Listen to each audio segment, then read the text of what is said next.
আসসালামু আলাইকুম friends, welcome in my channel. আজকে আবার আরেকটি নতুন ভিডিওতে আজকে আমরা দুইটা ভিডিও আপলোড করতেছি একই চ্যানেল, একজনের চ্যানেলেরই দুইটা ভিডিওতে আমরা রিয়াকশন এবং রিভিউ দিতেছি মানোয়াগুলো কেমন এবং কিসের জন্য আপনারা দেখবেন তাই নিয়ে আমরা কথা বলব। চলেন শুরু করা যাক। আমরা আজকে যে মানোয়াটা এক্সপ্লেন রিয়াকশন দিতেছি সেই মানোয়ারটা হলো একটি ছেলের গল্প। তার দাদা এবং সে বসবাস করত একটি পর্বতের ওপর। সেখানে তাকে ট্রেনিং দিত তার দাদা এবং শক্তিশালী করে তীরন্দাজে, তীরের উপরেও এবং তরোয়ালের উপর। কারণ একজন তীরন্দাজ খালি শুধু তীর চালালে সে সেফ থাকবে না, তাকে কিছু ডিফেন্সিভ তরোয়াল শিখতে হবে। এবং মানোয়ারটার নেম হলো স্কার রিয়াল দ্যান ব্লেড।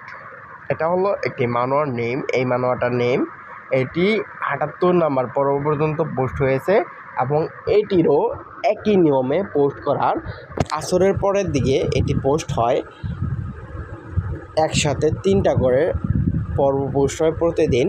এবং এটি একটি এরকম কাহিনী যে আপনার ফ্যামিলি থেকে একজনের সাথে বিয়ে ঠিক হয়েছে, তাকে বিয়ে করার জন্য আপনার এক দেশ থেকে আরেক দেশে যেতে হবে।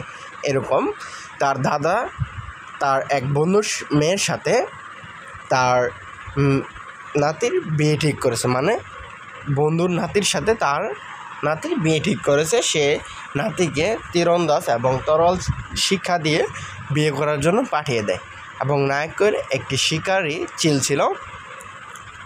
আর আসার পথে তার এক বৃদ্ধের সাথে দেখা হয়। সে একটি রাজ্যের উপদেষ্টামূলক জ্ঞান বুদ্ধিদাতা। সে কেমন করে রাজ্য চালাবে।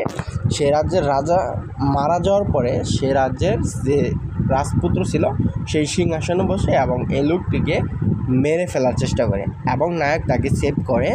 এবং যে রাজার ছেলে ছিল সে এটি মিথ্যা দেয় যে অমুক রাজ্যে আমার অমুক লোক গেছিল, সেই লোকগুলো আমার এই লোককে মেরে ফেলেছে, সেজন্য আমি সব রাজ্যে আক্রমণ করতেছি।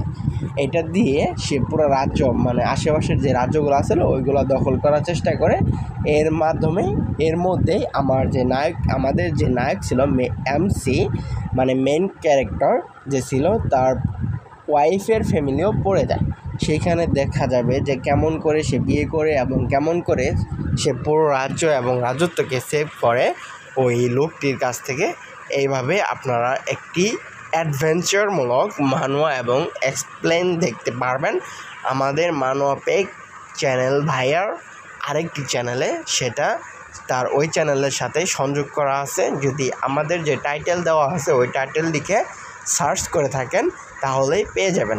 আর যদি কেউ ওইটা দেখেন এবং পরের পার্ট সার্চ করে বের করার চেষ্টা করেন আমাদের ভিডিওটা আসে, তাহলে তাও আমাদের চ্যানেলটা ভিজিট করে যাবেন। অন্তত খুশি হব আমরা যে আপনারা আমাদের চ্যানেলে এসে ভিজিট করেছেন।